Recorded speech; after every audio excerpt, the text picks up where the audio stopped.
सर्वांना श्री स्वामी समर्थ शिवगोरक्ष आदेश। आज मी तुम्हाला नाथ संप्रदायामधील महान योगी घडलेले शिव गोरक्षनाथांबद्दल मी सांगणार आहे। ही नाथ परंपरा खूप प्राचीन आहे, अनादी कालापासून आहे। नवनाथ ग्रंथामध्ये जे तुम्ही आम्ही वाचतो याची तर दिव्य अनुभूती येतेच, पण त्याच्या पलीकडेही खूप काही ऐकण्यासारखं आहे आणि समजण्यासारखं आहे। गोरक्षनाथ महाराज हे साक्षात शिव स्वरूप असल्यामुळे त्यांनी अनेक लीला केल्या, अनेक काही चमत्कार केले, लोकांना अनुभूती दिल्या, लोकांवर दयादृष्टी केल्या, सर्वसामान्यांवरती, सर्व भाविकांवरती, गोरगरिबांवरती, दयाळांवरती सदैव गोरक्षनाथांनी दयादृष्टी केलेली आहे। गोरक्षनाथ हे महाराज हे खूप दयावंत आहेत, दयागण आहेत। हे साक्षात शिव असल्यामुळे सदा सांब असंही त्यांना म्हटलं गेलेलं आहे। गोरक्षनाथांनी अनेक गावोगावी भ्रमण करून लोकांना योग दीक्षा, योग शक्ती काय याची माहिती दिली। हठयोग लोकांना शिकवला। जे उच्च टोकाचे साधक होते, ज्यांना अध्यात्म कळत होता, त्यांना गोरक्षनाथांनी काही विद्या शिकवल्या आणि त्यांना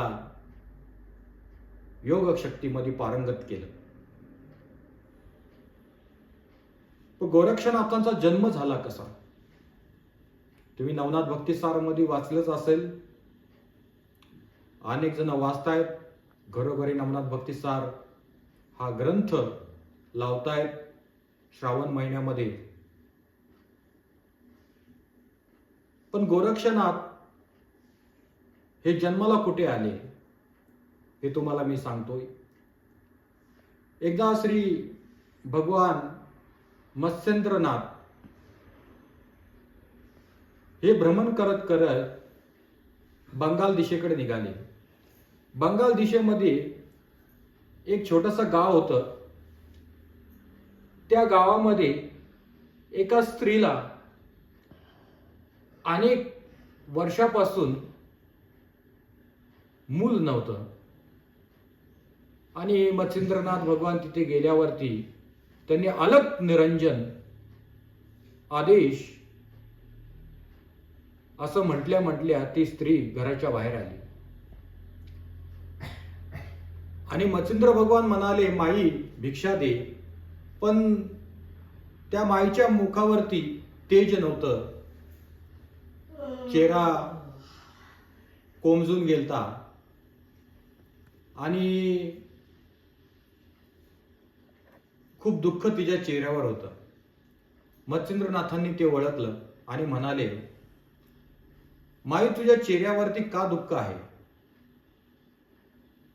तर त्यावेळेस ती म्हणाली, महाराज अनेक वर्ष झाले पण या पोटी मूल नाहीये, घरामध्ये ज्योत नाही पेटली अजूनपर्यंत।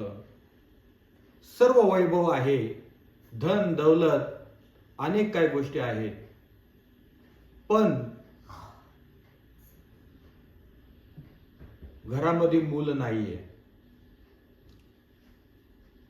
तर मत्स्येंद्रनाथांनी तिची मनातली भावना ओळखून तिला भस्म दिला आणि म्हणाले, माई हे साक्षात तुझ्या पोटी शिव जन्माला येईल, हा भस्म ग्रहण कर, हा भस्म ग्रहण कर, तुला साक्षात सूर्य भगवानासारखा तेजस्वी मुलगा जन्माला येईल। त्यावेळेस तिने आनंदाने तो भस्म हातात घेतला आणि मच्छिंद्रनाथ भगवान त्यांना म्हणाले, माई मी 12 वर्षातनं परत येईल आणि ह्या मुलाला मी दीक्षा देईल आणि परत निघून जाईल, तू चिंता करू नकोस. त्यावेळेस मच्छिंद्रनाथ भगवान तिच्याकडनं ती भिक्षा घेऊन तिथनं निघाली. पण ती तो भस्म घेऊन अनेक काही 3-4 बाया बसलेल्या होत्या. त्यांचं बोलणं चालू होतं. त्या 3-4 बायांजवळ ती गेली आणि म्हणाली, आज माझ्या दारात साक्षात भगवंतच आला, मला आशीर्वाद देऊन गेला, मला भस्माची पुडी देऊन गेला आणि म्हणाला, हा भस्म ग्रहण कर, तुला साक्षात तुझ्या पोटी शिव जन्माला येईल. तर त्या बायांनी तिला सांगितलं, अगं असे अनेक रस्तोरस्ती घरोघरी भिक्षा मागणारे, चेटूक करणारे असे काय अघोरी फिरतायत, ते तुझ्यावर चेटूक करून तुला भ्रमिष्ट करतील. आणि म्हणाले, अशा साधू संतांवर विश्वास ठेवायचा नाही, हे काय खायला घालतील आणि आपल्यावरती काहीही करतील, म्हणून अशांचा भस्म तो खायचा नाही. बघ बाई, आम्ही सांगतोय ते ऐक, असं सांगून तिने त्या बायांनी त्या माईचे कान धरले आणि ती घाबरली. ती घाबरल्यावरती तिच्या मनामध्ये विचार फिरायला लागले आणि म्हणाली, या ज्या स्त्रिया म्हणतायत हे खरोखरच असेल. आणि तो भस्म तिने उकरड्यामध्ये सांडून दिला, टाकून दिला. आणि तो उकरड्यात टाकल्या टाकल्या साक्षात शिवस्वरूप भगवान गोरक्षनाथ महाराज प्रकट झाले. गोरक्षनाथ महाराज प्रकट झाले आणि 12 वर्ष गोरक्षनाथ महाराज त्या उकिरड्यामध्ये होते. आणि तो उकिरडा म्हणजे काय होता, तो त्यावेळेस गायांचं शेण टाकायचे, बैलांचं गुरांचं शेण टाकायचे, बाकी काय वेगळं टाकायचं नाही. गोठ्यातलं जे शेण असायचं त्याला पवित्र मानलं गेलेले. त्यावेळेस गावठी गाया होत्या, आता काय जर्शी आल्यात, अनेक प्रकारच्या गाया आल्यात, पण त्यावेळेस गावठी गाय असल्यामुळे त्या शेणाला पण शुद्ध मानलं गेलेलं आहे. म्हणून गोरक्षनाथ महाराज तिथे प्रगट झाले. आणि मग काही वर्षांनी सद्गुरू मच्छिंद्रनाथ भगवान हे परत त्या गावी आले आणि अलग निरंजन असा आदेश, असा आवाज दिला, माई बाहेर ये, भिक्षा दे, मी आलोय बघ. ज्यावेळेस ती बाहेर आली त्यावेळेस तिने सद्गुरू मच्छिंद्रनाथांना पाहिलं. तिने ओळखलं मच्छिंद्रनाथांना बरोबर, पण ती ओळख दाखवत नव्हती. 12 वर्ष होऊन गेलते. काळ पलटी होत गेला, काळ पुढे पुढे सरकत गेला, तसं वातावरणही चेंज होत गेलं. थोड्या वेगवेगळ्या काय गोष्टी झालत्या, घरामध्ये पडझड झाली, उकिरडा भरपूर साठलेला. आणि म्हणाले, बाई तू बाहेर आलीस, ते बाळ कुठे, ते मला दाखव. ते बोले, कसलं बाळ, अजूनपर्यंत माझ्या पोटी ना कुठलं बाळ जन्माला आलं ना काही नाही. त्यावेळेस मच्छिंद्र भगवान म्हणाले, अगं मी तर तुला भस्माची पुडी दिलती, तुझ्या पोटी मूल नव्हतं, खरंच सांग बोलले, नाहीतर माझा राग अनावर झाला तर मी श्राप देईन. त्यावेळेस ती घाबरून म्हणाली, महाराज तुम्ही दिलेला जो भस्म तो मी उकरड्यात सांडला, मला क्षमा करा, मला क्षमा करा महाराज, माझ्याकडनं चुकी झाली. त्यावेळेस मच्छिंद्र भगवान रागवलेही, पण डोकंही काय चाला नाही. आता या बाईनी तर अपराध तर मोठा केलेला आहे. त्यावेळेला ठीक आहे, घाबरू नकोस, पण ज्या ठिकाणी भस्म सांडला त्या ठिकाणीची जागा मला दाखव. आणि त्यावेळेस ती मच्छिंद्रनाथांना तिथनं घेऊन गेली आणि तिथेच ती जागा दाखवली. आणि तिथेच गोरक्षनाथांना आदेश दिला, अलग निरंजन आदेश. त्यावेळेस उकरड्यातनं आवाज आला, आदेश गुरुजी. आणि ज्यावेळेस गुरुजी आदेश आला त्यावेळेस बाळा बाहेर निघ. त्यावेळी गोरक्षनाथ भगवान म्हणाले, महाराज गुरुराया, या उकिरड्याचं वजन इतकं झालंय, हा भार इतका झालाय, मला बाहेर निघता येईना, तुम्ही काहीतरी करून मला बाहेर काढा. त्यावेळेस मच्छिंद्रनाथांनी स्वतःच्या मंत्राच्या शक्तीने तो उकिरडा बाहेर काढला आणि गोरक्षनाथ त्याच्यातनं बाहेर निघाले.